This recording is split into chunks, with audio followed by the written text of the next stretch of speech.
If we talk about a playbook, it doesn't live in Confluence. That is where things go to die. Welcome to Sales Bites, our snack-sized version of the Redefining Sales podcast. My name's Abby White, and I'm your host for this podcast. So I have invited two guests along to have this conversation around all things prospecting.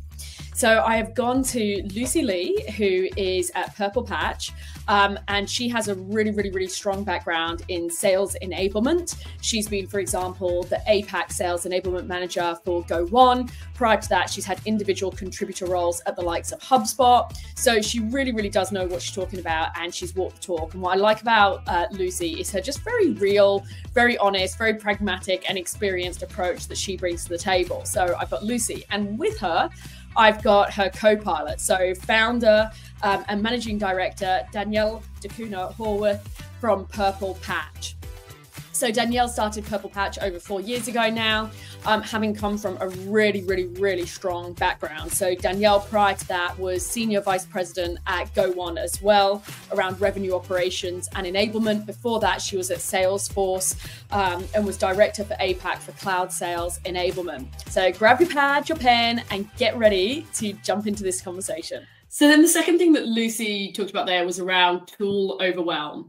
I have a bit of a theory at the moment, and you can tell me whether you completely disagree and you're seeing completely different or whatever, but I feel as if a lot of businesses have a Ferrari in the garage, but they never drive it. And so I feel as if what I'm seeing is people might have invested in whatever it is, the CRM or the AI tool or the LinkedIn Navigator licenses or whatever it is, doesn't matter. There's not necessarily always the enablement of how do I use it. There's not embedding the habit to use it. And so what I'm seeing is whilst there might be an investment in technology, people are using 5% of what it's actually capable of doing. And I can see therefore where that tool overwhelm's coming, because it's like, there's so many of them, I don't know how to use it. That's what I'm seeing. And it appears as if the gap is partially consolidation, but partially also enablement of how do you actually use these things. Yeah. What are you guys seeing, and how are you addressing the tool overwhelm that Lucy's coined, tool overwhelm? Yeah, Lucy, can I talk about the tools? So, whilst I'm enablement, I'm heavily revenue operations as well. So, having had a team of 24 people globally, from sales ops, customer ops, partner ops, right the way through to enablement. So the technology stack. So when I started Purple Patch, I was at Salesforce, and I used to get wheeled out in front of customers all the time to say, hey, Danielle, can you come and talk to our customers to tell them about how we enable them to use our CRM? And hats off to Salesforce, right? They really do use what they sell. Like it's incredible. And I used to see, like you've just pointed out, hundreds of thousands, if not millions of dollars, pounds being spent on technology, a Salesforce, the Mercedes of CRMs. And, you get this great team together, everybody's on board, they've evaluated it, they've got the programs team are going to do this rollout, everything's going to be amazing. They don't assign enough money towards training, so they introduce a tool. The training budget usually gets eaten up in the rollout because something cost a bit more than they thought. And then, they wonder why there is lack of adoption. They wonder why there is lack of usage. So actually what inspired me to start Purple Patch was I wanted to have a real focus on technology. I wanted to have a focus on simplifying tools, simplifying the tech stack, and actually having the tech stack work the way it should be, which is not to be a hindrance, not to be an admin tool, but actually to be a sales insights tool. The tech landscape, as we all know, has just grown phenomenally. There's been many acquisitions. There's been, there's tiny tools down here that do a really small element of something that you want it to do, and it has a place. And so the tech stack has just blown out massively. But the problem, what you just said, Abby, is the overlap in the tech stack is actually now quite incredible. So as an example, you mentioned Sales Navigator. Sales Navigator absolutely has a place in the world. But then you also need a a Cognism or a Zoom Info or something, because Sales Navigator's never going to give you email addresses and telephone numbers. But you overlay the technology now, and actually they probably do 75% of the same thing. And then we keep adding to the tech stack, but what we're not creating is our point of view on how everything should be used and when to optimize its usage. And that's the problem. And then I think I'm going to kick over to you now, Lucy, because I think it's like the perfect time is to talk about, how do we then enable people to use it in a prescribed way of how to, again, optimize it and to make it part of your day-to-day. Because people come from different organizations with different tech stacks. Some tools they've used before. But even Salesforce, you could go into one business, it'll look completely different to another business that you walk into.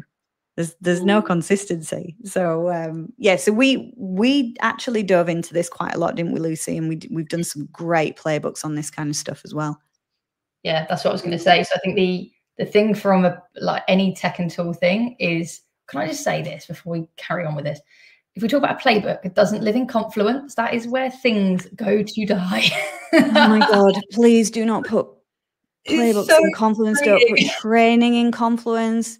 Don't give anybody a license to Confluence unless they are in IT or they run projects. Thank you very much, everybody, for listening. Oh, it's so I feel like you got that off your chest and it's been sitting there for so long. Honestly.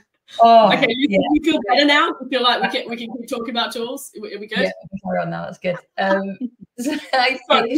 Nobody put a playbook in Confluence. Carry on. Please don't. It's not a playbook. If you do it in Confluence, it's not a playbook.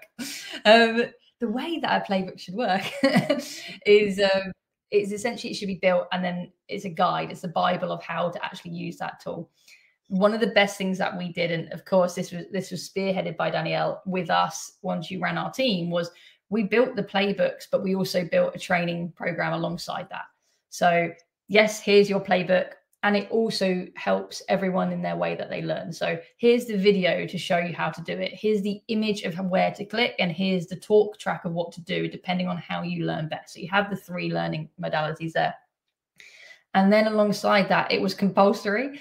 And they would attend 30 minutes every morning for every other day for 10 days to go through that playbook and do it. And it wasn't me going, this is when you press login. It was, right, guys, get into your tools. And that's where we started, because that's where we started going, oh my God, you haven't even got this plugged in properly. People were like, oh, I don't want to start at step 1. I've been here for 2 years. And you're like, that's okay. I just need you to actually help the guys that are new then. And then when we actually got on the call, they didn't have it themselves. So the playbook with the learning pathway, and then the embedment. So then we started building the metrics on how much they're using it, what's the adoption, how much is that improving close ratios, win rates, whatever it may be, against the tools that we're using. Yeah. And I think, go on, sorry. No, I was just going to say, and just to add on to that is, one thing that I did with the team was that I assigned each of the, and this doesn't have to be enablement managers, this could be sales managers, but you assign a subject matter expert to every single tool, right? So, Lucy looked after Cognism and LinkedIn Sales Navigator. Another person looked after Zoom Info. Another person looked after basic 101 CRM. So having a subject matter expert is less daunting, right? Because we can all be generalists across all of them, and we should be generalists. But by having somebody who is the SME, it's ownership, they can then be the conduit between you and the customer success manager of the solution provider, so that when new things are released, it can come straight to one person. They can update the playbook, they can run a quick training. And quite honestly, I think that was a needle mover as well. It was really about, okay, let's have some SMEs in the business. It's really nice for people to own those types of things as well. They can own it as an OKR. And then, you've got one person to go to, it's not just like, Lucy, can you help me with this? It's like, oh, listen, Chris is doing a really great job on that. I'll connect you with him. So I think that was another thing that we did on reflection that worked incredibly well. Agreed. And are there any unfair question, but I get this question all the time, so I feel it's only fair to pass it on. Of course. Is there any tools that you swear by? Everyone is always debating, do I go Dynamics, or do I go Salesforce, or do I go Zoom Info, or, you know, do I go for Gong, or do I go for, you know, Navigator, or do I go for, like, you know, there's bloody thousands of them. I can't even get my tongue around them all. Like, is there any that you kind of feel like, if push came to shove, there's sort of one or two that are your usual go-tos? And I appreciate every business is going to be different. Lucy, I'll let you go first. I think from a user perspective, there's 3 tools that I think 4 tools everyone should have. HubSpot, because it's so user-friendly. LinkedIn Sales Nav, because you now can do everything if the employee count is over 200 in that piece of kit. Like, it's just insane. But you still need that data tool, which I think, I know it's not the most cost-effective version, but for Australia, I found Cognism was more effective than Zoom Info. So that was why I would say those 3 were, and Gong. Oh my God, Gong. I love Gong. Like, everyone knows how much I love Gong. I've used other tools, competing tools, and they haven't got a mark on Gong. Like, this stuff that comes out of that tool. This is the reason I don't have as many filler words. It was the first thing. And as a rep, when I was selling directly, it's the reason I ramped fast, because I was onboarding half remote, half in, but it was pretty much remote. We were being kicked out the door. And I was like, my very vain self, how do I become the best very quickly? And it was Gong, because then I had everything I could possibly have. I could listen to the best. I didn't have to recreate the wheel. I could just listen to the best people and be like, oh, I'm going to use that. I remember hearing a guy called Kevin Ewan, and he's awesome, a really cool rep. And he just used this really strong negative reverse in the middle of a demo. And I heard it and I was like, oh my God, that was amazing. And from there out, I just used it. So I think a tool like that is just worth its weight in gold as well. Okay, so that's your 4 go-tos. Yeah. Danielle, are you the same 4, or are you going to start a war here? No. Yeah. So I am CRM agnostic. I always have been. I've worked with them. I've worked with them all. I think it depends. I'll come at it from a different angle, probably. Like, as a salesperson, I would completely agree with Lucy. I mean, at the end of the day, you could remove the brand names and say, I need something to do research. I need something to give me data. I need something to log my data. So it's, you know, my all my different tools just act in a box. I think it does come down to, though, the CRM that you have, because naturally there are better integrations with some others. You know, some have been natively built for Salesforce, some haven't. And with Lucy, I think HubSpot is an incredible competitor now. I think they have. It's interesting when we speak to end users, prefer HubSpot. Sales managers and above prefer Salesforce, just because I think HubSpot is still really working on the analytics, and the reporting piece isn't quite as strong yet. And you're having to do a little bit more reliance on external analytical tools to kind of pull it together and create that. But yeah, look, I mean, I'm ex-LinkedIn as well. So Sales Navigator, I was part of the team that launched it into the market. So it has a deep place in my heart. But yeah, I would completely agree with Lucy. I think Gong is an incredible tool. I think it's always underutilized in every organization that has it.